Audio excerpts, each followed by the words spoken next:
Can you hear us all right? We can indeed, yeah. Okay. It's not actually a secret that professors of psychiatry sometimes get dementia, although it's usually kept fairly quiet. And when I had my diagnosis, I thought that I would try not to do that, and wrote an editorial in the British Journal of Psychiatry talking about the development of the condition, how it affected me, and so on. It was a few years ago now, since 2023.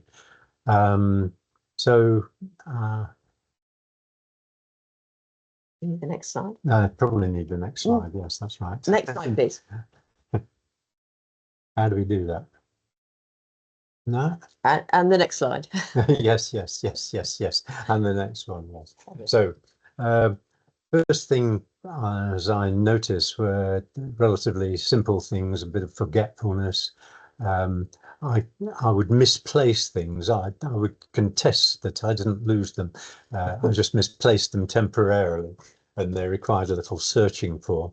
And that could be my bank cards, or my whole wallet, or my keys. And in tandem with this, I noticed that it became increasingly difficult to deliver lectures, and I would have an awareness of the points I wanted to make, but I wouldn't be able to bring them forward succinctly and sequentially, and occasionally I would lose the train of my thought. I was also getting increasing difficulty in recalling and ordering events that had happened fairly recently. And it was much more effortful to keep my attention focused on sort of some piece of relatively hard intellectual work. One of the things I used to take some pride in was the idea that I had in my head a roadmap of the British Isles, and I began to lose my geographical awareness, and would start to forget essential elements of a particular route. I also became more emotionally labile, and I was more easily upset and sometimes angry. So there were these various things happening, and I had a fair idea about what they actually meant. Next slide, please. Okay, so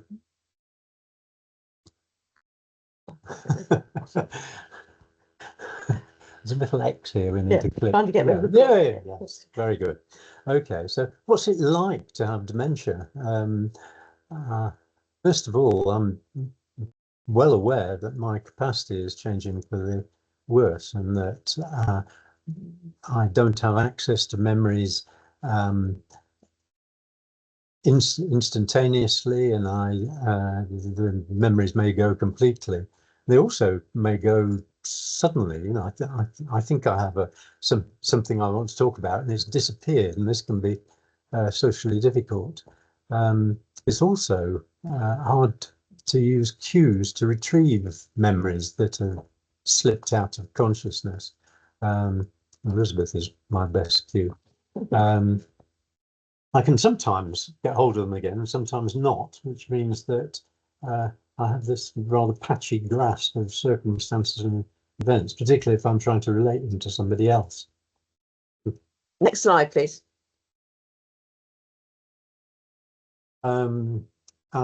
Also, my ability to talk about abstract things or complicated things has reduced and becomes more difficult. And this actually has an effect on relating to friends, because I lose confidence in my ability to actually run the conversation, and I worry that I'm not picking up tangential cues that maintain it. As a result of this, my social world has become narrower, and the telephone is particularly tricky. visual WhatsApp is actually a bit of a blessing because that's easier, particularly if there is more persons than one on the other end of the WhatsApp. I have now given up lecturing and reviewing, and I've probably written my last scientific paper. So that's gone. Next slide, please. I'm quieter than I was. I have to be quite careful about not letting rather trivial things upset me unnecessarily, as I would think. And my social presentation is distorted by the fact that I may do something wrong and be embarrassed, and so I'm worried about being embarrassed. And I worry about my effect on the people around me, the family and friends, who have to accommodate the fact that I have some difficulty in communicating. Next slide, please. So, interestingly, you probably picked up already, my mood remains reasonably cheerful, and in particular, I still enjoy things, which is a blessing, really. And that's in relation to social and practical activity. We sing in a choir, which is great stuff, and we go to the gym quite a lot, and we run a garden between us. We have quite a fair degree of obligations in the grandchild arena, and so see grandchildren and help look after them. And we also travel about and go and see friends and go on holidays, and so all of that is still enjoyable, even though there are sort of some holes in the experience. Next slide, please. So I try to manage these things. I don't try things that I think I might be unable to manage, and that sometimes means that I'm over restricting myself, and I'm aware of this, and it's a fine judgment, and fine judgments aren't necessarily very easy. So there's a trade-off and between keeping a variety of nice things that we do and having to keep hold of the details, like when the things are going to happen, what the dates are, and so on. And my hedonic tone, which does remain really quite well, does require me to put up with the emotional and practical dependence on others. I have to accept it. And in the sort of medium term, it's difficult to plan things because the rate of change, and there's a sort of direction of change, which is fairly obvious, is unpredictable. Next slide, please. So things that help. We do have an organised life, and Elizabeth organises it. Me. Yes, that's right. And I so there is a daily routine, and there are particular events on particular days, and we have a whiteboard on the wall, which I look at sneakily several times a day. And we also discuss the things that we're going to do. At the same time, there are things which are fairly routine, like going for a coffee, going to do exercise in the gym nearby, social meetings, choir again. And we also have a variety of daily walks which are familiar to us and which are very enjoyable. One of the things we do is we have this location sharing on our phones, and when we're apart, if I'm waiting for Elizabeth to turn up, coming back from dancing class or something, it's very helpful to know just how far she's got. And I know where she is because I know the bus route, and I know how long it will be before she will turn up and we can go and have lunch.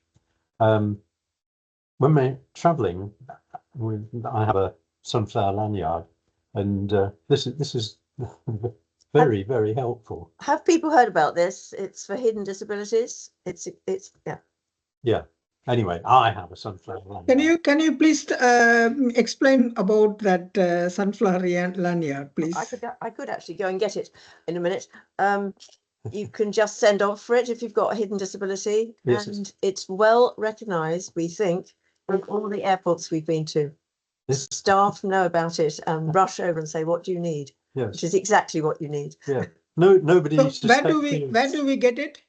You can send off for it online. It's about £4. There's no assessment. You can decide you need it, but it's for hidden disabilities. Yeah. I'll go and find Yes. it. Yes. But do that. while Paul keeps talking. Yes. Yes. Yes. In the airports, it's quite fun because it wafts you through. The staff know about it, and the ordinary hesitations and queues and so on that you have in airports just melt away when you've got this lanyard. I think it would be rather bad form to actually acquire the lanyard without having the disability, but anyway, so it makes travelling easier, and we do travel quite a lot because we keep our various children in far away places. So here comes the lanyard. Anyway, keep going. Yep. Yes. There it is. I don't know if you can see it. It's got that. You probably, if you know about it, you can see it at airports. I don't know what the best place No, to. we can. Yeah, we can definitely see Yeah, it, it's and I got a think we've sunflower put. on it. Yeah, there it is. Yeah. It's got a sunflower on Yes, it, and yes. some vans wear it. There we go. Yes, there we There are. we go. I'm kitted out now. Anyway, I do recommend that. It has been very helpful because airports Yeah. were getting particularly difficult, being separated at security and all sorts of things. Anyway, Yes. So I was offered medication, donepezil. I was a little bit suspicious of the scientific literature behind donepezil, and in my case, it didn't make any difference, and I don't take it anymore. And Elizabeth will tell you no doubt about the Alzheimer Society that she's joined, and Carers UK. So those are all adaptations which we've made and which are helpful keep the ship going. next slide, please. Okay, so what have we learned? We've established daily and weekly routines, and that's very helpful. It's very helpful to me, and it was probably very helpful to Elizabeth as well. But the other thing is that we have regular meal times. It's quite interesting that one of the symptoms of my Alzheimer's is that I don't get hungry in the same way, and I might just sort of wander around not eating stuff unless food is drawn to my attention. We do maintain a good level of social and physical activity, which seems to be very helpful. We go to the gym a couple of times a week, and we walk every day, and we see friends, and we look at various grandchildren occasionally, and around the house there are whiteboards, and it's very useful to have reminders. I use my phone a lot. I use mobile phone a lot, and that's very helpful. I try to remain reasonable smart looking, and we just acquired a Kurdish barber nearby, and I go and have a wet shave and beard trim and so on, and allow myself to be pampered, which is quite assuaging. Next slide, please. Last slide. Okay, so these are suggestions for the healthcare staff. Looking after folk like me, obviously, I can't retain new information so easily, and that needs to be accounted for. So this means that there should be double checking with carers. Yes, we did have a GP receptionist who tried to arrange an annual review just with me, which was pushing it a bit, really. Be prepared to take more time, be patient. The thing that is important to be patient about particularly is that you may need to repeat things to folk like me. And yes, please be kind, and remember that Alzheimer's is something which is really quite widespread. So that was the last slide, wasn't it? Yeah. Yes. Thank you. Okay. Well, thanks for listening. Okay. Thank you. Okay, I think we'll go on to Elizabeth, and then we'll Okay. perhaps ask some questions at the end. Okay. If so, save your questions, everyone, and we'll come to those together. Thank you. Thank you. If the slides turn up, I can talk to them. I've only got 6 or so. I think we're just waiting for Carol to share them for you. There we go. Oh, yes. Thank you. Okay. So that was the companion article that I wrote about being a caregiver, because I'd been doing research in caring for such a long time and then suddenly needing to do it. Next slide, please. Next slide, please. Thank you. And this comment at the beginning is we have a friend whose wife has got similar problems, and he's read our articles and he's talked to us quite a lot. And his phrase about it all was adjustments are needed, which is actually a very nice way of putting the fact that things are not constant, things are changing, and you don't really know when, and you've always got to be adapting. And as Paul has talked about, he's been very brave indeed about writing about this, and trying to combat all the stigma about it. We don't know anyone else who's actually written about it, despite the fact that we knew a lot of our colleagues had similar problems, and everyone started to get very quiet about it. And the good news is, if you do write about it and you are public about it, you get all these wonderful messages saying what a wonderful chap you are, while you can appreciate it. So I recommend it. Next slide, please.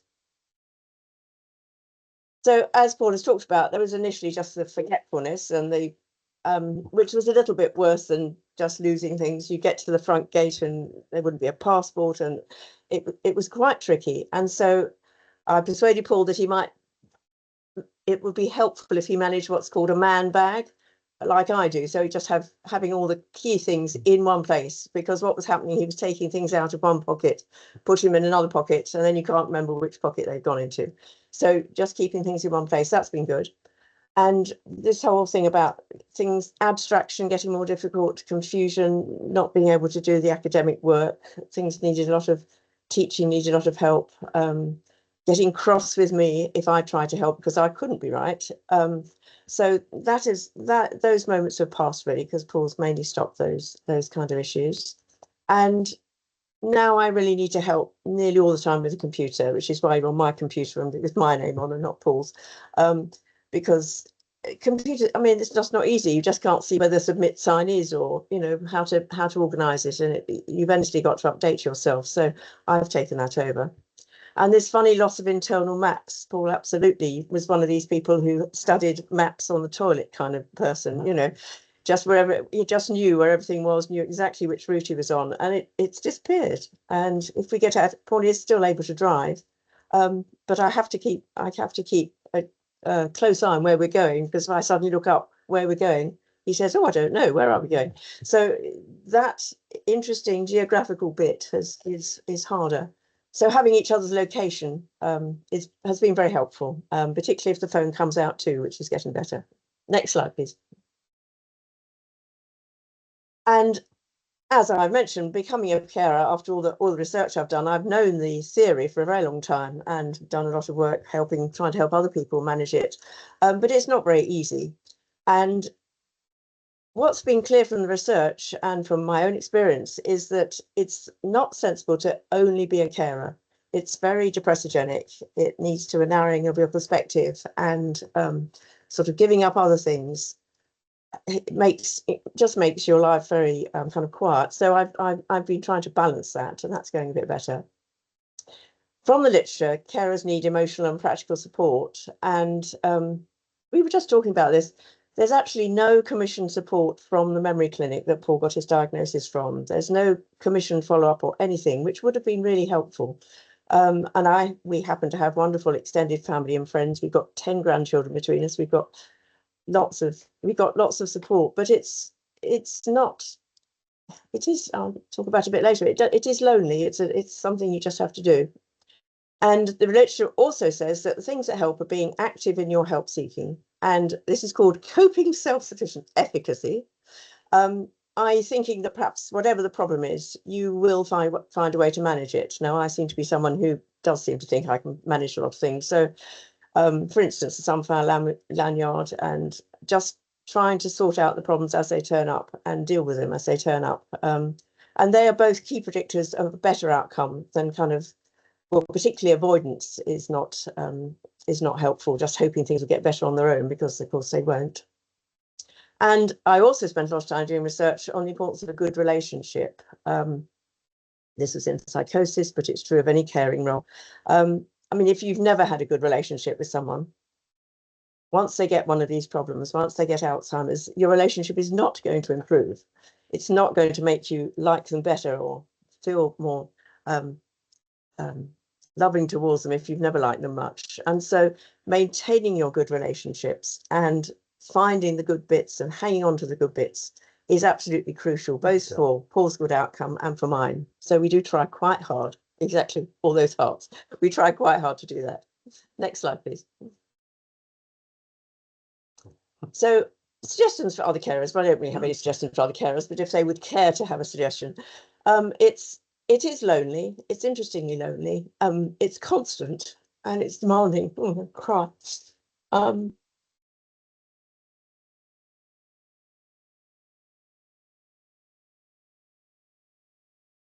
Well, you can read this one.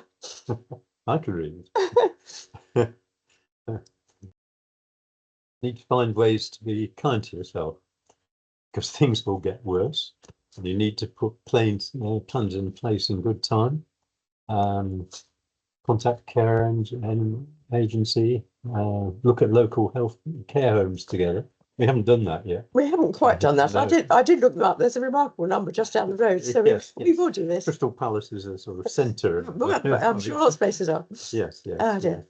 And, yes, I mean, Paul, as you heard, has had a very eminent career, and was an athlete, and so still looks good and is strong and active, and we can do a lot of gardening. He pulls things up very helpfully, and he still knows things about capital cities, of all of them, that I have never known, and most of us never will.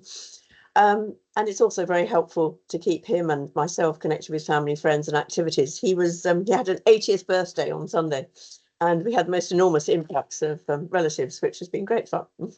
Next slide, please. Thanks. The last slide. So I now organise everything, because if I don't remember it, it doesn't happen. And occasionally it doesn't happen because I've forgotten it too. Paul's not the only one not to have a good memory anymore. And we try and talk about it at least every 3 months, because we go to choir. They have a concert every 3 months.